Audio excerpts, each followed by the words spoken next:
I mentioned before cerebral genes.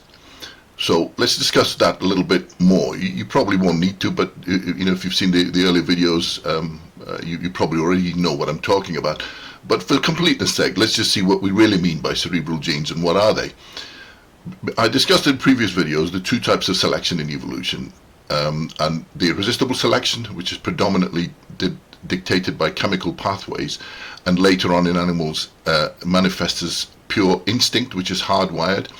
And conscious selection, true conscious selection, appears in hominids, or in particular Homo sapiens. We have the capacity to be truly conscious selectors, but we choose not to, because we are still, if we are predominantly driven by instinct, but we use our intelligence to serve our instincts, then you can't really call it conscious selection. Up to the dawn of hominids, all selections are predominantly through chemical pathways or the electron slope, or what I would call it is mostly Dionysian. Instinct 2 is Dionysian. This is Dionysus, the god of wine. The reason I put him here is because he becomes very relevant when we talk about morality later, especially when we try to understand Nietzsche and what he really meant was. But it's important that you see him right here and right now. He is the god of irresistibility. What that means is that things happen because they must, and they don't happen because they cannot. It has nothing to do with right or wrong. It has nothing to do with any kind of excuses. A thing will happen because it must happen. There is no other way around it. And so it's important that we see it. But my point is that irresistible selection versus conscious selection are completely two different things. And there is an evolutionary jump with hominids. This jump is as significant as the first two jumps. First, fusion, which gave rise to atomic speciation, and then the alienated motive, which went from pure gravitational motive to replication, which is what DNA came into play. Almost a miraculous step where just ordinary dead molecules and compounds suddenly congregated in such a way that they had their own motive to continue to replicate. I also mentioned what are genes. Just to recap, genes are basically tools to solve problems. The tiger has claws for a reason. The tiger has camouflage for a reason. It has big teeth for a reason. The butterfly has wings for a reason. The cheetah can run fast for a reason. It has camouflage also for a reason. The fish swim under the water.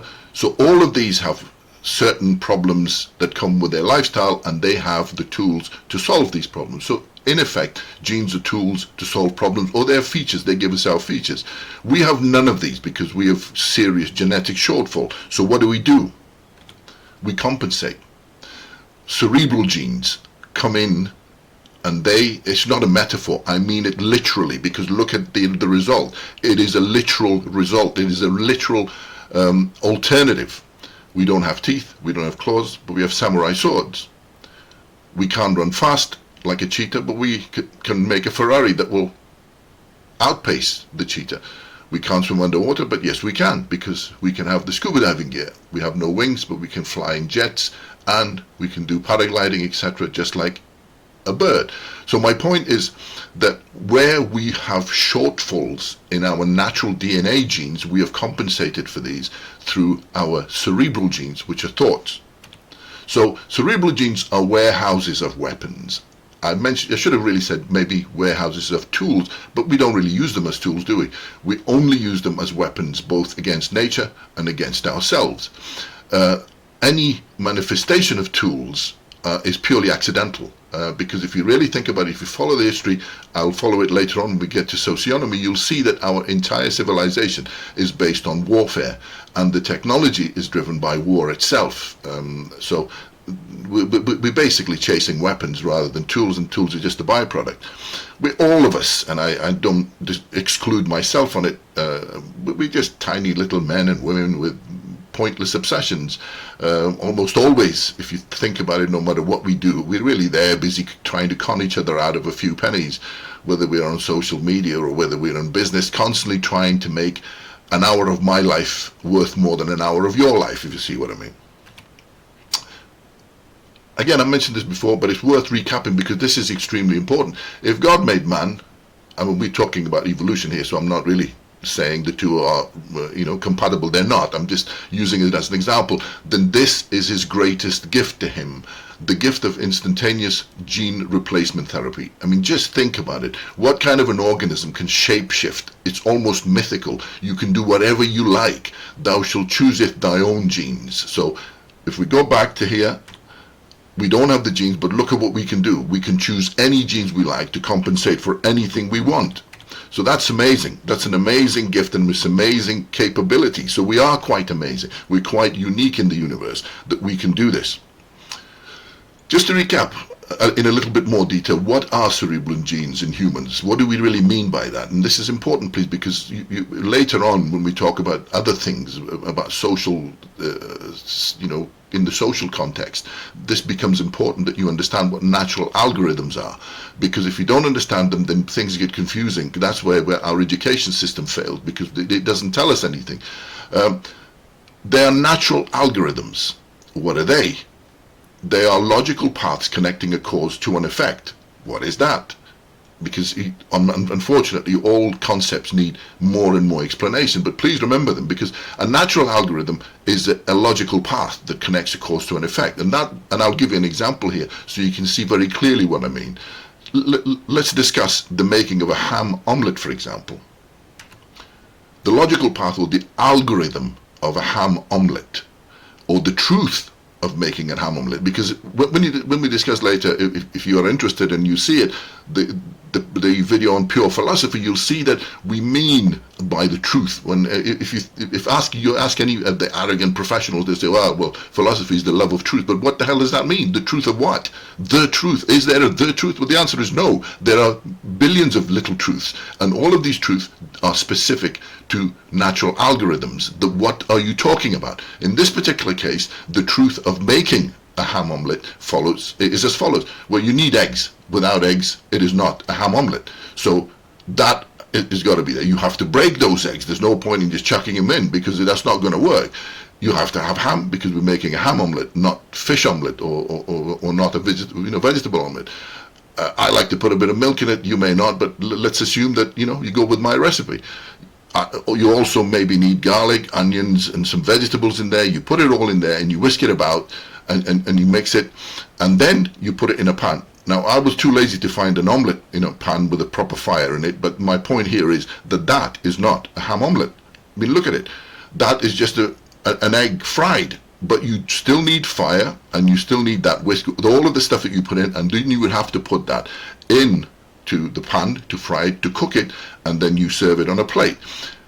You might be able to change a few of these things back to front, but my point is that the algorithm itself is quite fixed. So the truth of making a ham omelette, or the logical path, or the algorithm of making a ham omelette, is that. So that is what cerebral genes are. We store this information in our memories, and that becomes a logical path. You, in your mind, just like me, you will have thousands, if not millions, of these exact memory patterns. And every single one of those will be a logical path for doing something like driving a truck, for example, growing potatoes, playing a musical instrument, riding a bike, engineering, mechanics, whatever you like, computer programming, and so on. And all of these are natural algorithms. They're basically, I don't want to discuss this. They're all actually made up of yes and no's and zeros and ones, because that's the only logic in the universe. But that's a separate issue, and I don't want to confuse that here. But all of these are stored.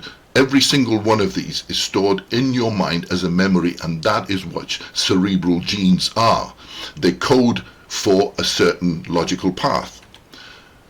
So, a provisional summary. In a conscious selecting individual, it lies in his memory patterns, yours or mine.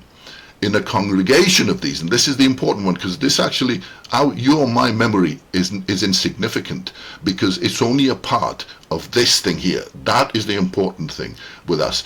In a congregation of us, it lies in our culture, in our combined culture. That's where our thoughts and our, logical paths lie. A human is a shape-shifting mythical creature. Yes, we're quite amazing because we can choose our cerebral genes. But, and here's the problem, it lives only as humanity, the new form of DNA. It's a new organism that has just evolved, because just like your cells, by the way. If you look at this, this is, the inside of you or me, it doesn't matter. We have trillions of cells, specialized cells all over the place here. Every single one of these cells, by the way, even more complex than a single amoeba, because they are eukaryotic cells, very complicated, very specialized cells. But the cells themselves mean nothing, because they congregate to form the new organism, which is you. You are a collection of these cells. On the one hand, if you really think about it, you really don't exist. The cells exist.